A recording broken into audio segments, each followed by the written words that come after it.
Merci Madame Caillé pour cette introduction. Merci également à Madame la Première Conseillère. Je m'excuse que vous ayez dû essayer de prononcer le nom d'une de mes directrices de recherche. J'essaye toujours après 5 ans d'études avec elle. Monsieur le bourgmestre, Monsieur le chef de cabinet adjoint, Monsieur l'ambassadeur du Canada, Monsieur le conseiller, Madame la Première Conseillère, Monsieur le Président de la Fondation Auschwitz, Mesdames et Messieurs. Avant de vous présenter brièvement mon travail de recherche, je voudrais bien entendu chaleureusement remercier la Fondation Auschwitz, son président Monsieur Goldberg et l'ensemble de son comité scientifique d'avoir retenu ma candidature. Je suis vraiment très honoré d'avoir reçu ce prix car il représente évidemment un soutien financier des plus bienvenus, mais aussi la reconnaissance d'une légitimité scientifique en tant qu'historien de la Shoah. Et cette reconnaissance est précieuse pour le jeune chercheur que je suis. Je suis particulièrement gré de la mission de soutien de la Fondation Auschwitz, que j'ai déjà eu la chance de recevoir sa bourse de recherche en 2013. Il me semble que c'était la première décernée par la Fondation. La Fondation m'a donc accompagné par l'intermédiaire de M. Hueso, dont je tiens à saluer la gentillesse et le professionnalisme, pendant l'intégralité de mes années de doctorat, depuis une bourse qui m'a permis de commencer mes recherches en archives à Montréal, jusqu'à ce prix qui conclut parfaitement ces 5 années de travail. Je suis enfin particulièrement heureux de recevoir ce prix car il m'a donné l'opportunité de revenir à Bruxelles, ville que j'aime tant pour y avoir vécu 2 ans avant de partir à Montréal. Comme Madame Caillé l'a mentionné, Bruxelles a une place singulière dans mon parcours de jeune chercheur, puisque c'est d'abord à travers mon engagement bénévole auprès du CG Soma que j'ai renforcé mon goût de l'archive, notamment en menant l'inventaire d'un fonds rassemblant les archives personnelles de Madame Régine Orphinger-Carlin. Et c'est surtout en travaillant sur l'aide aux Israélites victimes de la guerre, principale association juive du pays dans l'immédiat après-guerre, dans le cadre de mon travail de maîtrise, que j'ai développé un intérêt pour les destins individuels et collectifs des enfants survivants de la Shoah après la guerre. Cet intérêt, je l'ai donc prolongé lors de ma thèse de doctorat que j'ai effectuée à Montréal. Je me suis intéressé, comme vous l'avez entendu, aux trajectoires de 1115 orphelins de la Shoah qui ont émigré au Canada à la fin des années 40. Et j'ai essayé de m'inspirer, modestement bien sûr, de démarches telles que le travail d'enquête de Daniel Mendelsohn dans Les Disparus, ou encore la recherche menée par Claire Zalk et Nicolas Mariot sur la communauté juive de Lens. Et j'ai essayé de reconstituer les parcours de ces jeunes rescapés dans l'immensité de la Shoah et des déplacements de population qui l'ont suivi.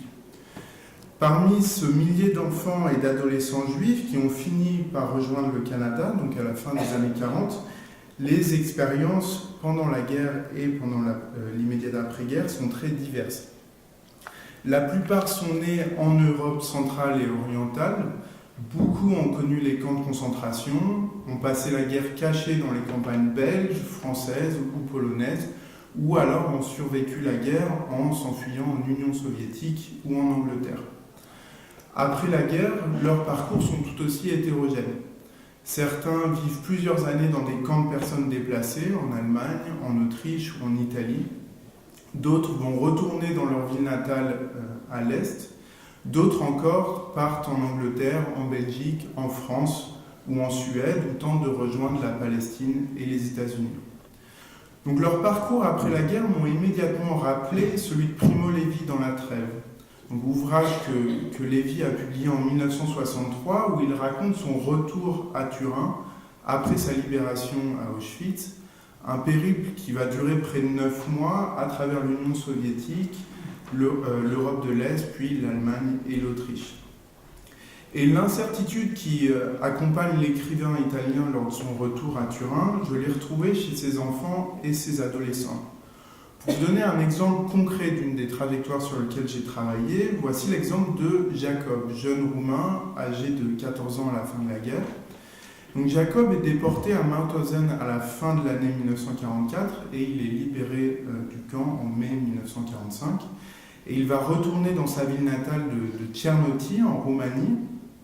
Un voyage de plus de 900 km qu'il va parcourir en train et à pied, bien souvent seul. Sauf que, contrairement à Primo Levi, le retour au domicile de Jacob et de bien d'autres de ses orphelins est souvent impossible, ou ne peut du moins qu'être temporaire, pour la simple et bonne raison que ce domicile n'existe plus. En effet, à son arrivée à Tchernoti, Jacob découvre qu'aucun de ses proches n'a survécu à la guerre et que la maison familiale a été entièrement détruite. Il va tout de même rester quelques mois en Roumanie avant de repartir vers l'ouest et rejoindre la zone d'occupation américaine en Allemagne. Et il va vivre plusieurs années dans différents camps de réfugiés de la région munichoise avant de partir au Canada à la toute fin des années 40. Donc à travers des parcours tels que celui de Jacob, j'ai souhaité mettre en avant le flou qui accompagne la libération de ces jeunes rescapés, qui font face bien entendu au traumatisme immense de la perte de leurs proches, mais aussi à une insécurité financière et pour certains d'entre eux à des violences antisémites quotidiennes. Donc pour ces jeunes survivants, la Shoah, contrairement à ce que j'avais appris dans les manuels d'histoire de ma jeunesse, ne s'est pas arrêtée en 1945. L'analyse de leur trajectoire individuelle, mais aussi l'analyse du travail de prise en charge mené par différentes associations juives au Canada et en Europe, m'ont permis, je l'espère, de contribuer à mettre au jour un moment de l'histoire de la Shoah qui reste encore méconnu. L'immédiate après-guerre est pourtant une période fascinante et déterminante pour comprendre ce que sont devenus ces jeunes survivants. Et je suis donc très reconnaissant envers la Fondation Auschwitz, son président M. Goldberg, et l'ensemble du comité scientifique d'avoir soutenu ma recherche. J'espère pouvoir bientôt publier ma thèse afin de participer pleinement au travail de mémoire et d'histoire de la Fondation Auschwitz. Je vous remercie.